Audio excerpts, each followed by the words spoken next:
1300개 장기요양 기관이 선택한 기관, 신뢰할 수 있는 기관, 창업 경영 지원 1등 기업 국회요. 혹시 노무사님 인사 먼저 할게요. 네. 안녕하십니까. 박삼용 노무사입니다. 예, 바로 본론 들어가도 괜찮을까요? 예. 지금 내용을 보니까 오늘 사례가 충남 지역에서 일어난 일이죠? 네, 그렇죠. 예. 대표님께서, 이쪽 그 요양원 대표님께서는 급여를 분명히 제대로 지급하셨다고 하는데, 왜 억울하다고 생각을 하시는 건가요? 급여를 잘 줬다고 했는데 무슨 문제가 생긴 거죠, 이게? 네. 오늘 소개드릴 사례는 충남 지역 소재 모 요양원에서 일부 직원이 휴게 시간을 근로시간으로 주장하면서 임금을 청구한 시간입니다. 이런 사건이 맞나요? 그럼요. 최근에는 많이 발생하고 있습니다. 휴게 시간을 근로시간으로 주장했다는 게 좀 이상하지 않습니까? 예, 휴게 시간에 쉬는 시간인데. 네. 근로시간은 근로시간. 그러니까요. 한번 찬찬히 한번 살펴보도록 하겠습니다. 네. 한번 소개를 한번 해주시면 좋을 것 같아요. 그 야간 휴게 시간에 이제 휴게를 사용하지 않고 요양원 같은 데는 야간의 휴게 시간이 굉장히 깁니다. 그렇죠. 길죠. 4시간, 심지어 6시간까지. 예, 길게 늦는 경우도 있어요. 그렇지. 네. 왜냐하면 이게 그걸 다 근로시간을 잡게 되면 급여를 다 지급해야 되니까. 그렇죠. 그런 부담 때문에 휴게 시간을 많이 잡는데, 야간에 휴게 시간을 길게 잡았는데, 그 시간에 원장의 지휘 감독을 받았다고 주장하시는 거죠. 아니, 근데 이해가 좀 안 되는데, 네. 야간에 지휘 감독을 받았다. 야간에는 원장님하고 국장님 출근을 안 하시거든요. 팀장님들이야, 요양보사 팀장님들이야 출근할 수 있겠지만, 요양보사 팀장님이 사용자라고 보기는 좀 어렵고, 네. 원장님, 국장님이 요양원 출근을 안 하시는데 지휘 감독을 받았다. 이상하지 않아요? 요 사례에서는 야간에 실제로 원장이나 국장님이 같은 사업장에서 네네. 직접 지시 감독, 지시 감독이라는 게 직접 대면상 지시 감독이 아니라 네. 전화상, 구두상 아니면 미리 이런 업무를 하라. 이렇게 미리 정해진 것도 지시 그렇죠. 감독이라고 미리 적을 그래서 이 사례에서는 야간에 요양보호사 선생님 아마 이게 뭐라 그러죠? 순찰? 네, 순찰도 하시고 네. 틈틈이 또 요양 기저귀 하고 어르신들 돌봄 업무도 하시고 많이 하시죠. 또 긴급한 업무 발생할 경우에는 원장님께 이제 보고도 하시고 뛰어가야죠. 네. 보고도 하고 지시도 받고 그러다 보니까 그게 휴게 시간이 4시간인데 4시간 동안 계속 쉬는 게 아니고 4시간 동안 계속 일한 것도 아니에요. 중간중간에 이제 일이 있을 때마다 나가서 잠깐 해주고 돌봄도 하고 또 아마 이게 술찰은 아마 하루에 한 번씩 순찰하도록 이렇게 지시를 받았던 것 같습니다. 예. 그리고 응급 상황일 경우에는 보고하고 지시를 받고. 그러다 보니까 야간 휴게 시간 4시간에 대부분 휴게를 했지만 중간에 원장 선생님의 지휘 감독 하에 있었다. 본인 입장에서는 나는 그렇게 느꼈다. 5분 대기조다. 5분 대기조. 쉬는 시간이 없다. 그렇죠. 네. 그래서 노동부 입장을 한번 볼까요? 네. 실제로 휴게 시간을 부여하고 충분히 자유롭게 완전히 지휘 감독에서 벗어나서 사업주의 지휘 감독에서 완전히 벗어나서 자유롭게 휴게를 사용해야 휴게 시간을 인정받거든요. 그럼 이 사례는 원장 선생님의 어떤 지휘 통제 아래 있었다는 거죠. 그죠? 순찰도 이미 지시가 되어 있는 상황이고 그리고 틈틈이 또 우리 어르신들의 돌봄 업무도 수행을 했고 또 비상 상황 그것도 매일 발생은 아니겠죠. 그렇죠. 어쩌다 발생하는 그런 것도. 근데 체위 변경이라든지 기저귀는 매일 발생하잖아요. 그렇죠. 물론 이게 야간에는 2분이 근무하세요. 한 분은 근무하시고 그렇죠. 한 분은 일반적으로 하시는데 갑자기 동시에 어르신 2분이 갑자기 이렇게 문제가 커진다든지 그죠? 이럴 경우에는 휴게 하시는 분도 투입될 수도 있단 말이죠. 그렇죠. 당연히 혼자서는 부족하니까. 그럴 경우에는 이렇게 아마 원장 선생님이 구체적으로 지시를 하지 않더라도 그런 업무는 당연히 이게 같이 옆에서 서포트 해야 된다는 그런 아마 암묵적인 지시가. 암묵적인 지시. 그러네요. 만약 자기는 휴게 시간이기 때문에 아예 노타치 하겠다. 그렇죠. 상관 안 하겠다 하게 되면 원장 선생님이 좋아하시겠습니까? 좋아하지 않겠죠. 회의 때 분명히 뭐라 하겠죠. 한 소리 하겠죠. 한 소리 하겠죠. 또 지금 현재 근무하시는 요양보호사님도 아니 휴게 시간하고 그냥 본인은 잠자고 있고 그죠? 바쁜데 좀 도와주지. 이렇게 서로가 불평불만이 있을 수도 있고 그런 게 원장 선생님 귀에 들어가게 되면 한마디 하겠죠. 아니 그러면 이제 결과적으로 얘기를 듣다 보니까 노동부에서 주장하는 바가 노동부에서 생각하는 바가 맞다는 유지로 말씀을 계속 하시는데 그럼 결과적으로 사용자에서 그러니까 대표님이 돈을 결과적으로 더 주셨단 얘기예요. 이 휴게 시간이라고 하는 부분을 요양보 선생님이 진정을 냈고 그리고 그 부분에 대해서 돈을 주셨다는 얘기인 건가요? 지금 결론적으로? 일단 결론이 중요한 거니까. 일단 살펴볼게요. 결론부터 말씀드리면, 좀 결론적으로 그게 궁금한 거잖아요. 일단 노동부 입장은 휴게 시간 중이라도 사용자의 지시 감독에서 완전히 벗어났어. 그러니까 지시 감독이라는 건 대면상의 지시 감독이 아니라 어떤 뭐 암묵적인 지시. 그렇죠. 집에서 이렇게 전화할 수 있고. 집에서도 충분히 이렇게 통제할 수 있단 말이죠. 원장의 통제 범위 안에 있는 거예요. 그렇죠. 그럴 경우에는 그걸 대기 시간을 보고 있습니다. 대기 시간은 휴게 시간이 아니라 근무 시간을 보는 게 노동 입장이거든요. 그 노동부에서는 어차피 그게 뭐 물론 법에는 그렇게 규정되어 있지 않지만 노동부 유권 해석상 대기 시간은 근무 시간이다 보기 때문에 이게 사용자 입장에서 원장 선생님 입장에서 그게 대기 시간이 아니다. 이거는 100% 완전한 휴게 시간에 있다. 나의 사용자의 지휘 감독에서 벗어나서 완전히 자유롭게 휴게 시간을 사용했다는 걸 입증을 해야 되는데 입증할 만한 그런 게 안 되고 증거가 나오질 않았는데 그렇죠. 입증할 만한 그게 안 되고 물론 뭐냐면 당사자가 본인이 언제 이렇게 지시를 받았고 일을 했고 보고를 했고 이런 걸 구체적으로 하기 때문에 너무나 팩트가 구체적이에요. 그렇죠. 그러다 보니까 이런 케이스는 여기서 휴게 시간을 어떻게 보면 근무 시간을 보고 휴게 시간 대기 시간이었죠. 그죠? 근무 시간을 보고 그 시간에 대한 임금을 지급하지 않게 되면 노동청 입장에서는 감독관 입장에서는 어쩔 수 없이 검찰로 송치할 수밖에 없어요. 검찰로 송치할 수밖에 없다고 하셨어요? 임금을 지급하지. 예를 들어서 수당이든 이런 거 임금이라 그래요. 임금, 퇴직금 이걸 뭐 체불 금품이라고 하는데 지급하지 않게 되면 노동법 위반이 돼요. 그렇죠. 근로기준법 위반은 어차피 형사처벌을 하게 돼 있어요. 형사처벌을 하기 위해서는 검찰에 사건을 송치하고 검찰에서 법원에 기소를 하고 법원에서 이제 형사처벌 일단 결정을 하겠죠. 그죠? 근데 지금 이게 그 전에 보통 제가 알기로는 합의를 좀 보라고 하지 않나요? 그렇죠. 그래서 감독관은 일단 검찰에 송치하기 전에 이거는 임금 관련된 사건들은 반의사불벌죄라고 해요. 반의사불벌죄가 뭐냐면 당사자가 처벌을 원치 않으면 검찰로 송치하지 않고 노동청 단계에서 종결시키는 거예요. 일단 반의사불벌죄라고 해요. 임금, 퇴직금 그게 돈하고 관계되는 것만 반의사불벌죄고 근로계약서 미작성이라든지 근로시간 뭐 이게 한도 위반이라든지 이런 거는 반의사불벌죄가 아니죠.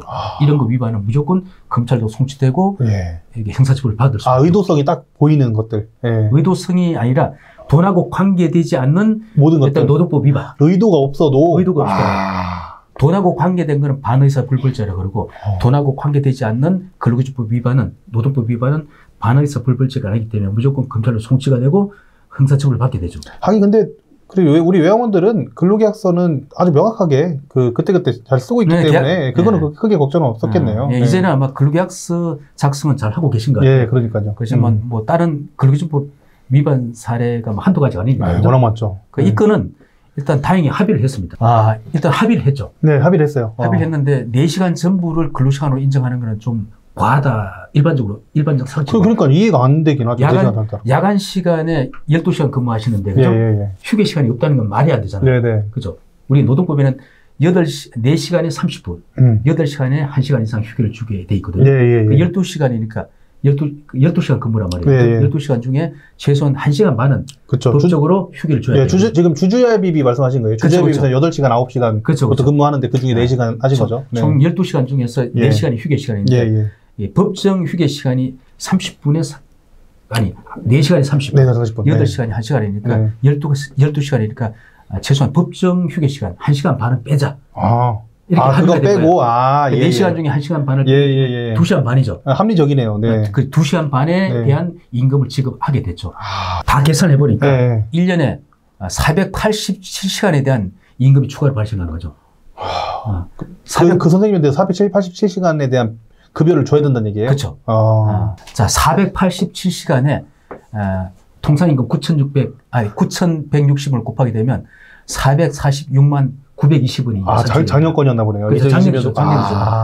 야간 근로니까 거기다 50% 가산을 해야 돼요. 그러니까 선생님은 지금 퇴직하면서 퇴직금도 받았고 그렇죠. 추가적으로 446만 원도 이걸 받으신 거네요? 그렇죠. 근데 문제는 446만 원이 아니라 야간 근로에 대한 임금은 50% 가산입니다. 그렇죠. 50% 가산하니까 669만 1,380원. 1년치예요. 1년치. 이분이 만약에 3년을 근무했다 그러면 그게 1년에 한 660만 원 정도 되니까 3, 6, 18. 2천만 원이네. 2천만 원. 3년 동안 계속 근무했다면 한 2천만 원 가까이 추가로 임금을 부담해야 되는 그런 상황이 되죠. 이게 정말 많이 일어나는 일이죠. 지금 정말 말씀하신 게 굉장히 많이 일어나는 일 중에 하나가. 예. 가장 많은 사례 같은데 저희 국회에서도 굉장히 많이 일어나는 일들이고 실제로 지급하기도 하고 결과적으로 돈 주고 끝난 거네요. 예, 그렇죠. 돈 주고 끝나죠. 예. 어떻게 보면 사후 약방문? 아니 근데 제가 여기서 이제 궁금한 점, 네. 제가 고객을 위해서 조금 궁금한 점이 있어요. 예. 우리 보시는 시청자분들이 궁금해하실 것 같아서 네. 그러니까 이해가 안 되는 부분이 뭐냐면 아니 지금 이렇게 2천만 원까지도 내보낼 수도 있는 이런 문제를 네. 아니 노무사님과 같이 자문을 받았는데도 불구하고 아니 왜 이 원장님은 이걸 몰랐을까? 아니 이게 결국 돈을 줬다는 얘기는 노무사님 이걸 해결을 못 하셨다는 얘기 아니에요? 이 사업장은 이 요양원은 제가 자문하는 사업장이 아니고 문제가 터지고 난 다음에 네. 저한테 연락이 온 거죠. 대부분 그런가요? 대부분 그렇죠. 이런 상황에서? 미리 대비하기보다도 한번 소 잃고 외양간 꽂힌다 그러죠. 그죠? 문제가 터져야 그때 이제 어떤 문제의 심각성을 깨닫고 예. 저희들 찾아오고 그때서야 부랴부랴 또 미비된 어떤 규정들 검토하고 정비하는 그런 과정을 거치게 되죠. 그 하나만 되게 이제 너무 이렇게 직설적으로 여쭤봐서 좀 그런데 네. 그러면 찾아왔을 때 해결을 해주시면 되는 거잖아요. 이런 문제가 생겨서 찾아오면 네. 그냥 해결을 해주시면 되는 거 아니에요? 저 돈을 안 내게끔 그렇게는 못 하시는 건가요? 그건 안 되죠. 안 돼요? 왜냐하면 이게 한계가 있어요.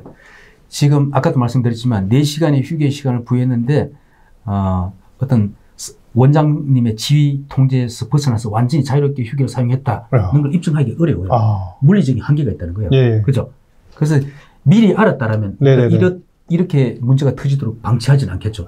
왜냐하면 만약 미리 제가 알았다면 제가 자문하는 사업장이다고 예. 만약 가정하게 되면 4시간의 휴게 시간을 부여하고 휴게 시간은 원장이나 국장의 어떤 지시나 감독에 일체 없도록 하죠. 일체 없게. 그리고 또 그래도 불구하고 본인이 그 어르신의 어떤 이게 그 돌봄을 했다고 주장할 수 있으니까. 일단 이 사건을 통해서 우리가 교훈을 얻는 거는 소 잃고 외양간 고친다 이런 우리가 격언이 있습니다. 문제가 터지고 난 다음에 사실 호미로 말 걸 가래로 막는다. 이런 것도 있습니다. 그죠? 예. 그래서 미리 사전에 우리가 노무 전문가 이런 저 같은 어떤 노무사를 통해서 검토를 받아보고 미리 좀 이렇게 대비를 했으면 이런 문제가 안 터졌겠죠. 예. 근데 이분 한 분만이 아니겠죠. 한 분만이 아니죠. 이 사업장에는 전부 다 그러겠죠. 그렇죠. 요양보호사 선생님들이 한 10분 계신다면, 예. 10분이 전부 다 노동청에 간다 그러면 그 금액은 진짜 어마어마하겠죠. 그죠? 지금 내용을 보니까 여기가 29인 시설이니까 적어도 요양보호사 선생님들이 한 12분 정도는 되셨겠네요. 그렇죠. 그 나머지 분들은 어떻게 할까요? 나머지 선생님들은 이제 이 소문을 알겠죠? 알겠죠? 예. 그 나머지 선생님들이 가만히 있을까요? 퇴직하면서 또 달라고 하겠죠. 똑같이 예. 왜냐하면 돈을 얼마 받았다는 소문이 들어갔으니까. 그렇죠.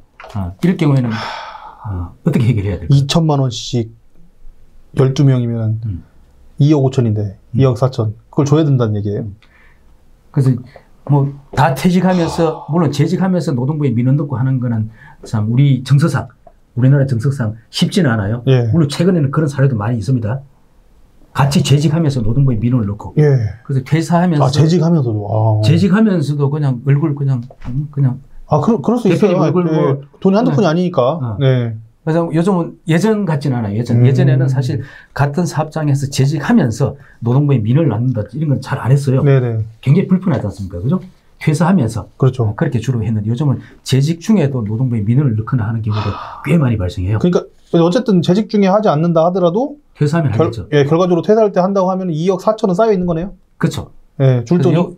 요런 케이스는 일단 남아있는 어떤 요양보호사들, 그분들 오래 근무하신 분도 있고 짧게 근무하신 분도 있겠죠. 그죠? 그분들을 하고 이제 대화를 해야 되겠죠. 그죠? 그렇죠. 이분한테는 우리가 2시간 반, 1년에 400 몇 시간 그렇게 줬잖아요. 했지만 나머지 남아 계신 분들한테 양해를 구해야 되겠죠. 그죠? 회사가 그동안에 휴게 시간에 관리를 잘못해갖고 그게 근로시간 오인이 돼갖고 이런 불상사가 됐는데 앞으로는 이런 사태가 발생하지 않도록 우리가 굉장히 주의를 하겠다. 앞으로. 그리고 휴게 시설도 그래서 이 사업장에는 이후에 근로자들하고 다들 이렇게 소통해서 앞으로 회사의 어떤 야간 휴게 시간에 관련된 문제들 개선해 나가도록 하고 휴게 공간도 설치하고 휴게 공간에 간이 침대도 두고 상당히 아예 쉴 수 근로자들의 있게, 아예 쉴 수 있게. 예. 그래서 충분히 왜냐하면 휴식을 할 수 있도록 그렇게 처리를 하고 그래도 맨입으로 하기는 좀 그러니까 소정의 금액을 전체 직원한테 지불하면서 식으로 합의를 다 한 거죠.